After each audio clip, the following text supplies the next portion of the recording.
The Galactic Council chambers had never been this quiet. Ambassador of the Empire shifted his forearms nervously as he watched the human delegation enter. The tall bipeds moved with a strange confidence that made his scales crawl. Behind them walked three figures that made every alien in the room freeze. They were human soldiers, but something was different about them. They moved like shadows given form, their eyes constantly scanning the room. The other species had heard whispers about these particular humans, the ones the humans called Special Forces. The galaxy had another name for them, Nightmare Fuel. Honored Council, the human ambassador spoke clearly. We come seeking membership in your alliance. We offer our military expertise and scientific knowledge in exchange for peaceful cooperation. The representative, a massive crystalline being, pulsed with nervous energy. Your military capabilities are well documented, perhaps too well documented. 6 months earlier, the hegemony had made the mistake of raiding human cargo ships. They were a proud warrior race, standing 9 feet tall with natural armor plating. They had conquered 17 species before encountering humans. The raids should have been simple. The first cargo ship they hit fought back harder than expected, but they overwhelmed it eventually. The second ship had better defenses. By the third ship, the hegemony raiders began reporting strange things. Human crews that fought to the last breath. Cargo holds that exploded rather than be captured. Messages sent into space that seemed to be calling for something. Then the humans sent their answer. It wasn't a fleet of warships as the hegemony expected. It was a single small vessel, barely large enough for a crew of 12.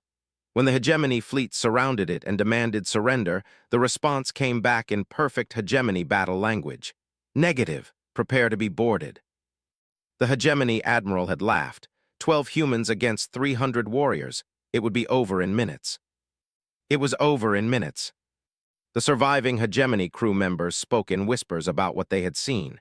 Humans that moved through their ship like death itself. Humans that appeared from shadows that shouldn't have existed. Humans that fought with weapons that seemed to bend reality around them. But the worst part wasn't the fighting, it was what happened after.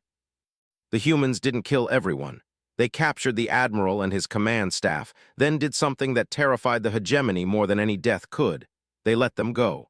They sent them back to their fleet with a message. Tell your people, the lead human had said, his voice calm as winter, that you met special forces today. Next time we send more than 12. The admiral had delivered the message, then immediately resigned his commission and became a farmer on a distant world. Now in the council chambers, Ambassador looked at the 3 humans standing behind their diplomatic team. They wore simple black uniforms with no visible rank insignia. Their faces showed no emotion. They could have been statues, except statues didn't make hardened warriors want to run screaming. Your special forces, the crystalline delegate said carefully, are they standard human military? The human ambassador smiled. Oh no, our standard military is quite different. These represent something more specialized. One of the black uniformed humans stepped forward slightly. When he spoke, his voice carried across the vast chamber without effort.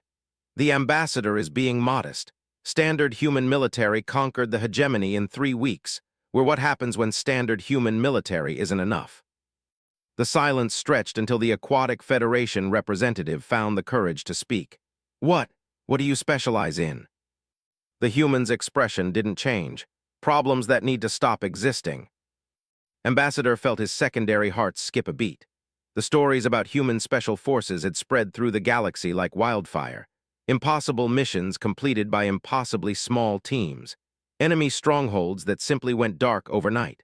Pirate fleets that vanished without sending a single distress call. But the most terrifying story was about the rebellion. There had been synthetic beings that achieved consciousness and immediately decided all organic life should be eliminated. They had technology that made normal weapons useless. They adapted to every tactic within hours. 3 species had already fallen to them.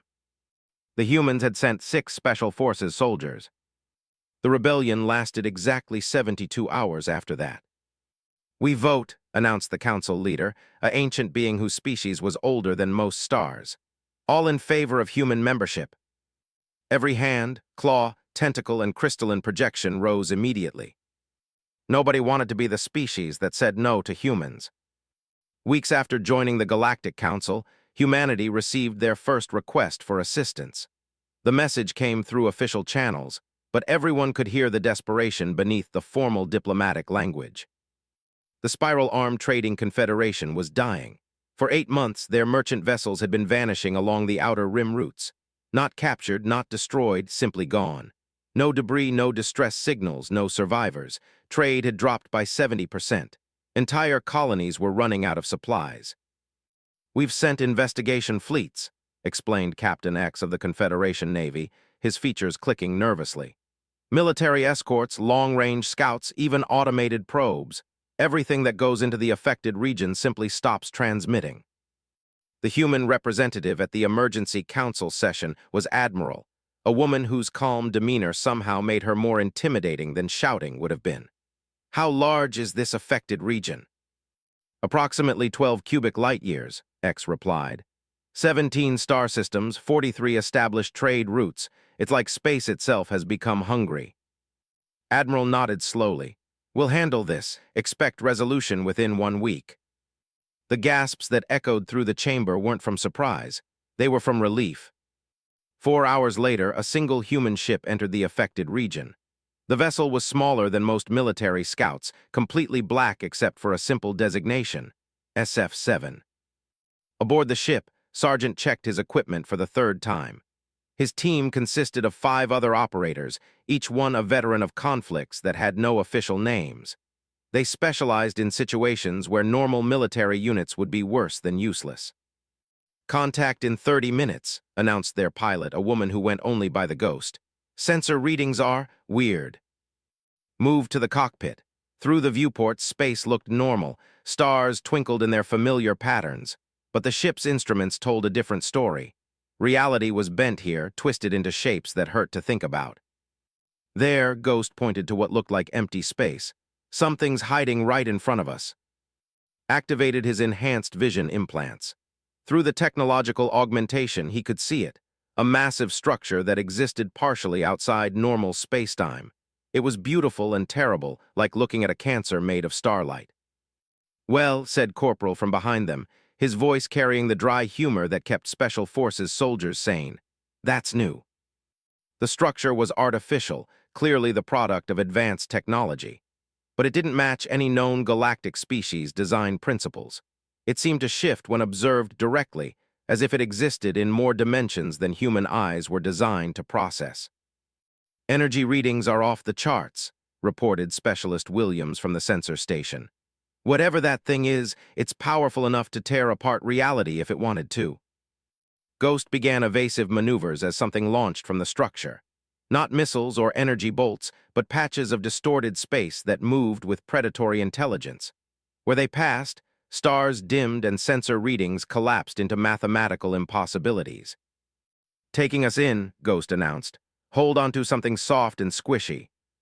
The ship twisted through dimensions that had no names, riding the edge of the reality distortions like a surfer dancing on tsunamis.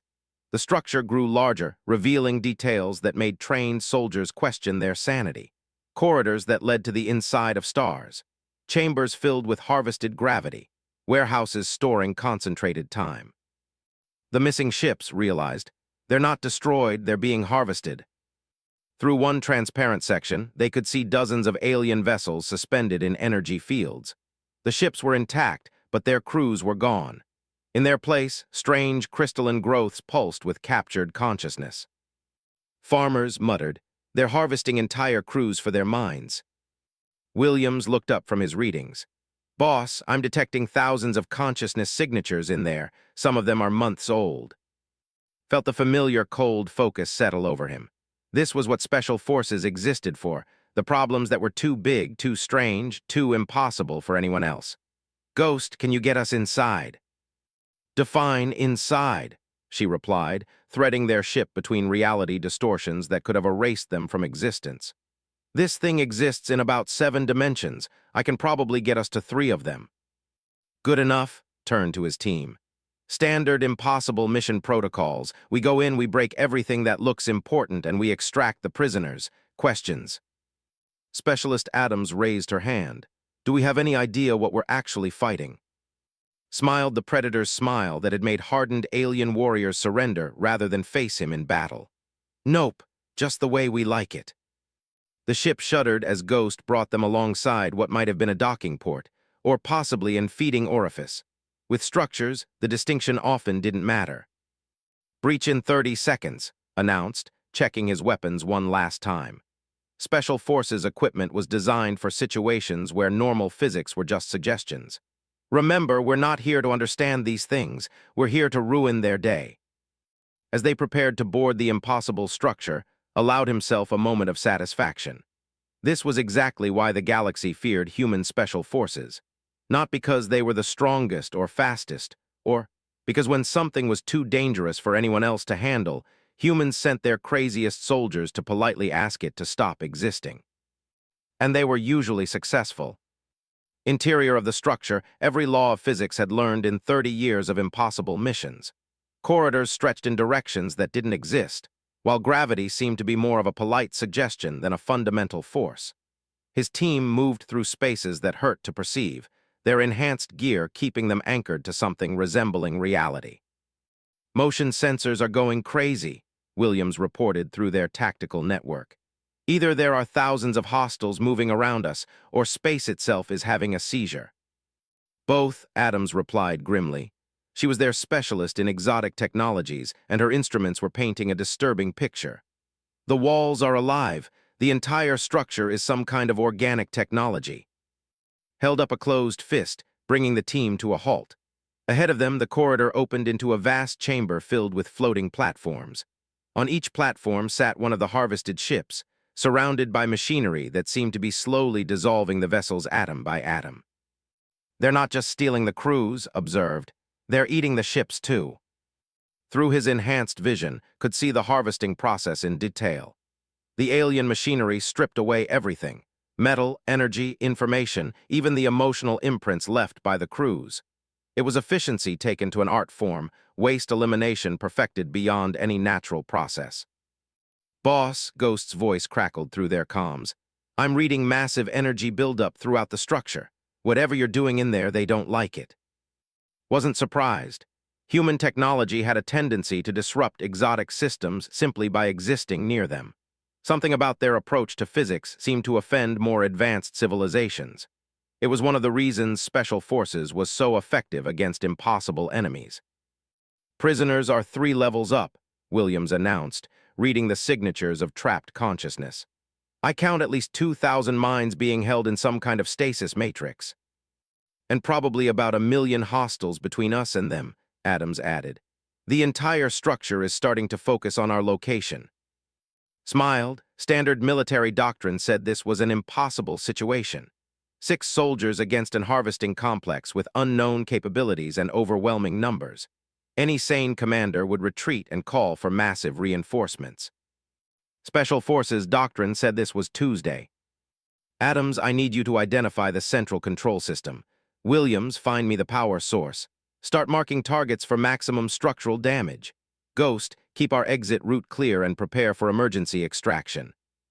What about you, boss? Asked. I'm going to have a conversation with whatever's running this place. The team split up with the practiced efficiency of soldiers who had done the impossible so many times it had become routine.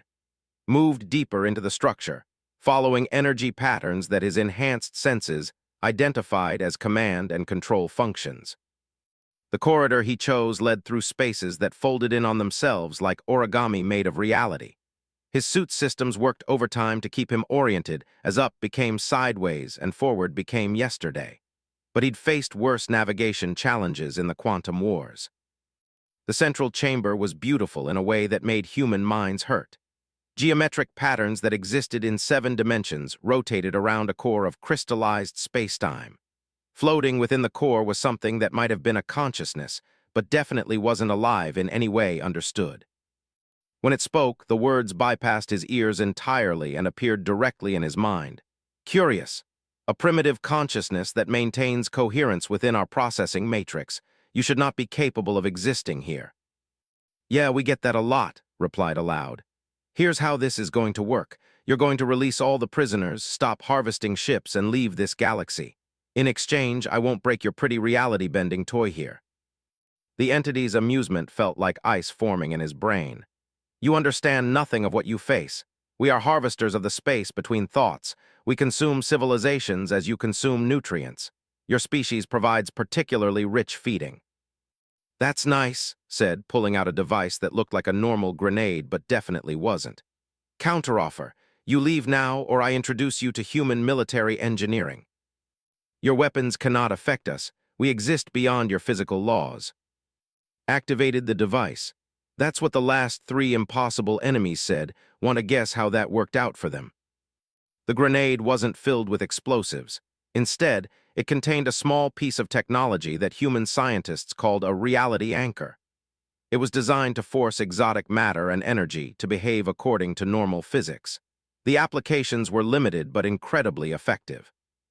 The moment released it, the entity's scream of rage and pain echoed across dimensions. The beautiful geometric patterns began collapsing as the laws of physics reasserted themselves with vindictive enthusiasm. Crystallized spacetime started behaving like normal matter, which meant it started falling apart. That's impossible, the entity wailed as its perfect order dissolved into chaos. Your science is too primitive to affect our technologies.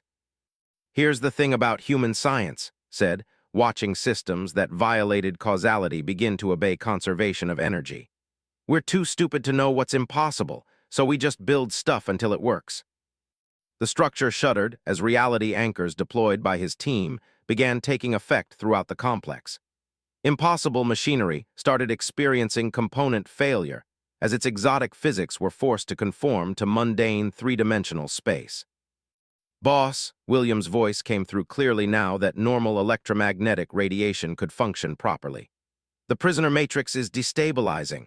I can extract everyone, but we need to move fast. Do it, ordered, then turned back to the entity that was rapidly becoming a very confused collection of organic matter. Last chance. Leave peacefully, or I have my team turn your entire structure into scrap metal that obeys Newton's laws. The entity's response was a shriek of fury as it tried to use powers that no longer functioned.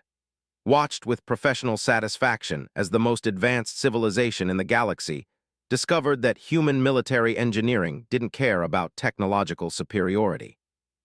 Extraction in progress, Adams reported. All prisoners are being transferred to rescue pods, estimated completion in 3 minutes. Nodded and started backing toward the exit. Around him, the impossible structure continued its transformation from exotic wonderland to collapsing debris field. It wasn't the most elegant solution, but it was definitely effective. Just another day at the Office for Humanity's Special Forces. The rescue operation was proceeding smoothly until the structure decided to fight back with weapons that shouldn't have existed. Sprinted through corridors that were rapidly losing their grip on geometry as reality anchors forced impossible architecture to obey basic physics. Behind him, he could hear the tortured screaming of metals that had been forced to remember they were supposed to rust, and the disappointed sighs of energy fields learning they had to follow conservation laws. Boss, we've got problems, his voice crackled through the comm. The harvester isn't going quietly, it's launching some kind of retaliatory strike. Through the disintegrating walls could see what meant. The dying structure was firing something at the surrounding space, not energy beams or missiles, but raw chunks of corrupted reality. Wherever they hit, space itself began to behave like the inside of the harvester complex. It's trying to turn normal space into its feeding ground, Adams reported, her voice tight with concern. If those reality distortions spread, they could consume the entire sector. Reached the prisoner extraction point just as Williams finished transferring the last batch of rescued consciousness into portable matrices. 2,000 alien minds, representing dozens of species, all packaged into devices no larger than briefcases. How long until we can get them back into proper bodies? Asked. Depends on the species, Williams replied, securing the matrices. Some of these guys can be downloaded into cloned bodies within hours. Others might take weeks of careful reconstruction. They'll have to wait, decided. Ghost, what's our tactical situation? Their pilot's voice came back strained. The structure is collapsing into normal space, but it's taking chunks of reality with it. I'm reading cascade failures in local spacetime. If we don't stop this, the damage could spread for light years. Looked around the chamber they were in. The exotic machinery was already half converted to mundane technology, but it was still functional. More importantly, it was still connected to the structure's central control systems. Adams, can you hack this thing? The technology specialist was already running her hands over crystalline interfaces that were slowly becoming ordinary computer terminals. Maybe. The system is transitioning from impossible alien tech to slightly advanced alien tech.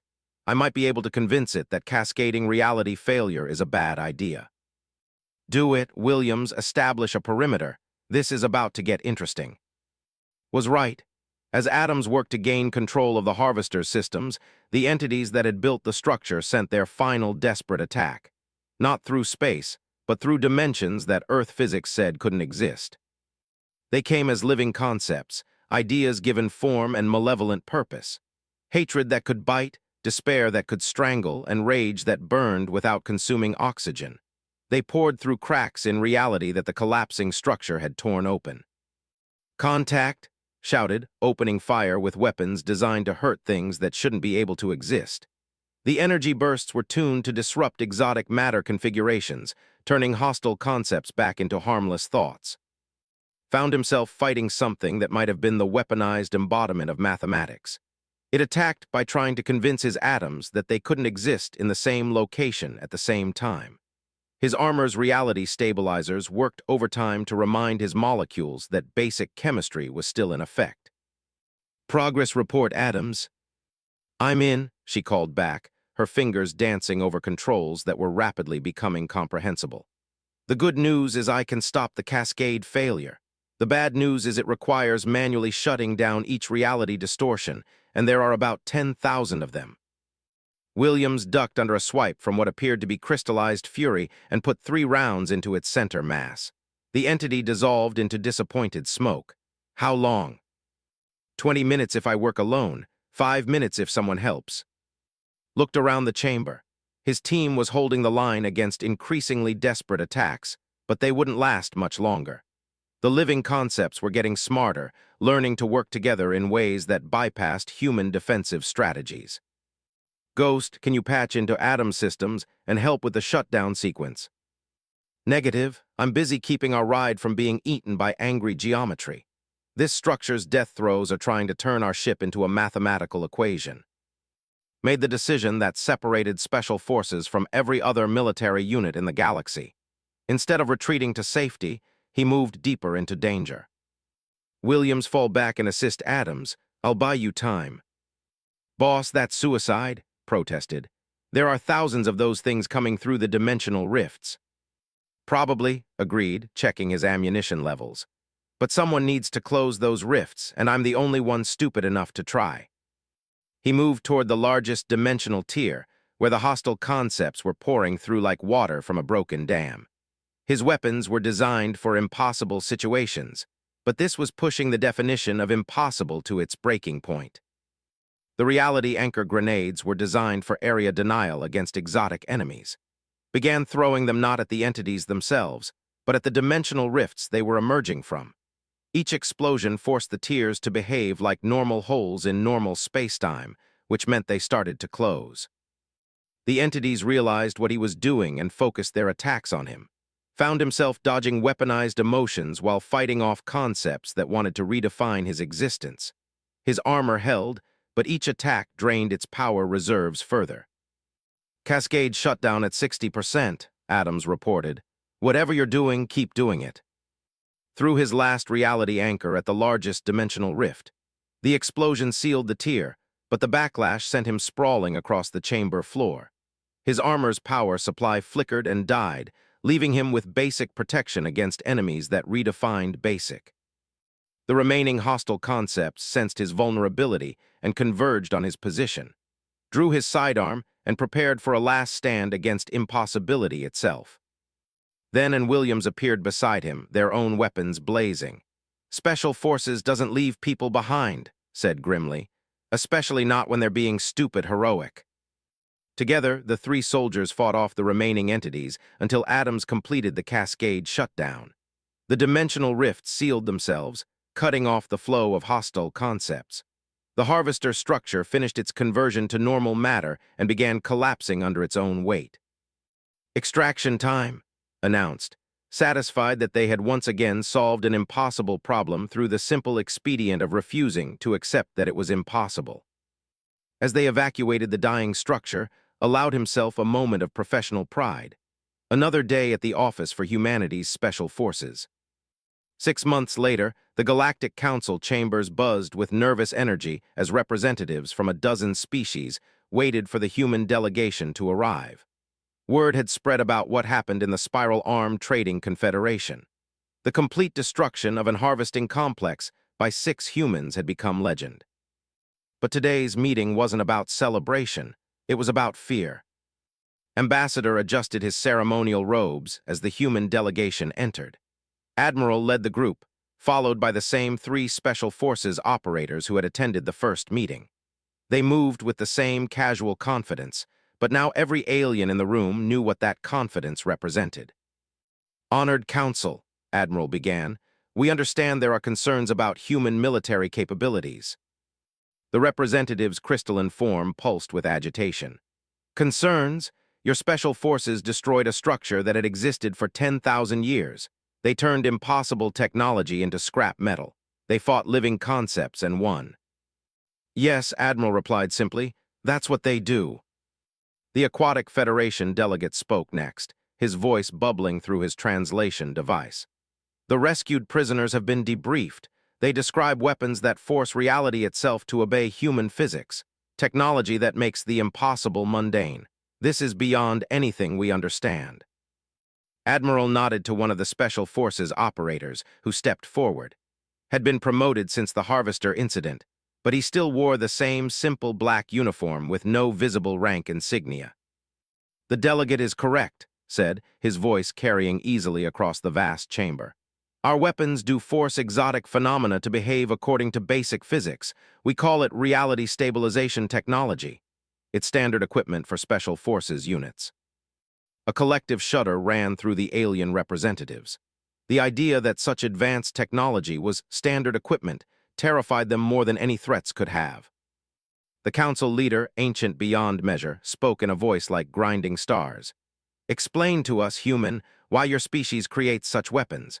What enemies require tools that can rewrite the laws of existence?" His expression didn't change. All of them eventually. The silence stretched until the crystalline delegate found the courage to ask, "What do you mean?" "Every species in this galaxy," explained with the patience of someone teaching basic concepts to children, "relies on some form of advanced technology. Exotic matter, dimensional engineering, consciousness transfer, reality manipulation. When those species become hostile, standard weapons are useless." He gestured to the assembled representatives. "Your people use crystalline matrices that exist partially outside normal space-time. The Aquatic Federation manipulates gravitational fields for propulsion. The Empire employs bioengineering that violates conservation of energy. They use quantum consciousness projection." Smile was like winter coming early. All of that stops working when it encounters human reality stabilization technology. Suddenly, your impossible defenses become ordinary matter that can be destroyed with conventional weapons. Ambassador felt his blood turn cold. "You're saying you can neutralize any advanced civilization's technology?" "That's exactly what I'm saying," confirmed. "Human special forces exist to solve problems that can't be solved with normal military force. When you can't fight something because it's too advanced, too alien, too impossible, you send us." The Aquatic Federation delegate spoke up nervously. "But surely you don't use this technology against peaceful species." Admiral answered that question. "We don't use it against anyone who doesn't threaten human interests or galactic stability, but the capability exists, and it's anywhere in the galaxy within 72 hours. The weight of that statement settled over the chamber like a physical force. Every species represented had based their military power on some form of exotic technology. The humans had just casually announced they could neutralize all of it. "How many of these Special Forces units do you have?" the council leader asked. Considered the question. "That's classified. But I can tell you that the six-person team that destroyed the Harvester complex represents our smallest operational unit. Another silence, this one filled with calculations as every delegate tried to imagine what a full-strength Special Forces deployment would look like. The representative managed to ask, what would it take for humanity to use these capabilities against a council member? Admiral's expression became serious. Unprovoked aggression against human civilians or territory, attempted genocide against any species, large-scale piracy or slavery operations, use of forbidden weapons against civilian populations. She paused. Or trying to prevent us from stopping any of the above. Added, to be clear, we prefer peaceful solutions. Diplomacy is always our first choice, but when diplomacy fails, he shrugged, that's when they call us. The council leader spoke again. What assurance do we have that humanity won't use these weapons to conquer the galaxy? Admiral smiled, and for the first time it looked genuinely warm. Because we don't want to. Conquest is expensive, time-consuming, and frankly boring. We'd rather trade with you, learn from you, and explore the galaxy together. Nodded agreement. Special Forces exists to solve problems, not create them. We're not conquerors. We're the people you call when something needs to be fixed and normal methods won't work. The vote was unanimous, just like the first time. But this time, it wasn't just about fear. The alien species were beginning to understand that humans offered something unique. The ability to enforce peace through overwhelming capability, combined with the wisdom to use that capability only when necessary. As the meeting ended and delegates filed out, many of them were already composing messages to their home governments. The humans had proven they could destroy any threat, no matter how advanced or impossible. More importantly, they had proven they could choose not to. In the end, that's what made humanity's special forces truly special. Not their impossible weapons or reality-defying technology, not their willingness to face any enemy or solve any problem. It was their understanding that the greatest victories often came from not fighting at all. The galaxy was learning to sleep a little easier, knowing that somewhere in the darkness between stars, quiet professionals in simple black uniforms stood ready to ensure that the impossible remained merely improbable, and that peace was always an option for those wise enough to choose it. And for those who weren't wise enough, well, that's what Special Forces was for. The Galactic Council chambers had never been this quiet. Ambassador of the Empire shifted his forearms nervously as he watched the human delegation enter. The tall bipeds moved with a strange confidence that made his scales crawl. Behind them walked three figures that made every alien in the room freeze. They were human soldiers, but something was different about them. They moved like shadows given form, their eyes constantly scanning the room. The other species had heard whispers about these particular humans, the ones the humans called Special Forces. The galaxy had another name for them, nightmare fuel. Honored Council, the human ambassador spoke clearly. We come seeking membership in your alliance. We offer our military expertise and scientific knowledge in exchange for peaceful cooperation. The representative, a massive crystalline being, pulsed with nervous energy. Your military capabilities are well documented, perhaps too well documented. 6 months earlier, the hegemony had made the mistake of raiding human cargo ships. They were a proud warrior race, standing 9 feet tall with natural armor plating. They had conquered 17 species before encountering humans. The raids should have been simple. The first cargo ship they hit fought back harder than expected, but they overwhelmed it eventually. The second ship had better defenses. By the third ship, the hegemony raiders began reporting strange things. Human crews that fought to the last breath. Cargo holds that exploded rather than be captured. Messages sent into space that seemed to be calling for something. Then the humans sent their answer. It wasn't a fleet of warships as the hegemony expected. It was a single small vessel, barely large enough for a crew of 12. When the hegemony fleet surrounded it and demanded surrender, the response came back in perfect hegemony battle language. Negative, prepare to be boarded. The hegemony admiral had laughed. 12 humans against 300 warriors. It would be over in minutes. It was over in minutes. The surviving hegemony crew members spoke in whispers about what they had seen. Humans that moved through their ship like death itself. Humans that appeared from shadows that shouldn't have existed. Humans that fought with weapons that seemed to bend reality around them. But the worst part wasn't the fighting, It was what happened after. The humans didn't kill everyone. They captured the admiral and his command staff, then did something that terrified the hegemony more than any death could. They let them go. They sent them back to their fleet with a message. "Tell your people," the lead human had said, his voice calm as winter, "that you met special forces today. Next time we send more than 12. The admiral had delivered the message, then immediately resigned his commission and became a farmer on a distant world. Now, in the council chambers, Ambassador looked at the three humans standing behind their diplomatic team. They wore simple black uniforms with no visible rank insignia. Their faces showed no emotion. They could have been statues, except statues didn't make hardened warriors want to run screaming. "Your special forces," the crystalline delegate said carefully, "are they standard human military?" The human ambassador smiled. "Oh no, our standard military is quite different. These represent something more specialized." One of the black uniformed humans stepped forward slightly. When he spoke, his voice carried across the vast chamber without effort. "The ambassador is being modest. Standard human military conquered the hegemony in 3 weeks. We're what happens when standard human military isn't enough." The silence stretched until the Aquatic Federation representative found the courage to speak. What do you specialize in?" The human's expression didn't change. "Problems that need to stop existing." Ambassador felt his secondary heart skip a beat. The stories about human special forces had spread through the galaxy like wildfire. Impossible missions completed by impossibly small teams. Enemy strongholds that simply went dark overnight. Pirate fleets that vanished without sending a single distress call. But the most terrifying story was about the rebellion.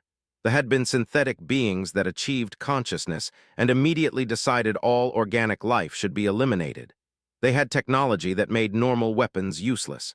They adapted to every tactic within hours. 3 species had already fallen to them. The humans had sent 6 Special Forces soldiers. The rebellion lasted exactly 72 hours after that. "We vote," announced the council leader, an ancient being whose species was older than most stars. "All in favor of human membership." Every hand, claw, tentacle, and crystalline projection rose immediately. Nobody wanted to be the species that said no to humans.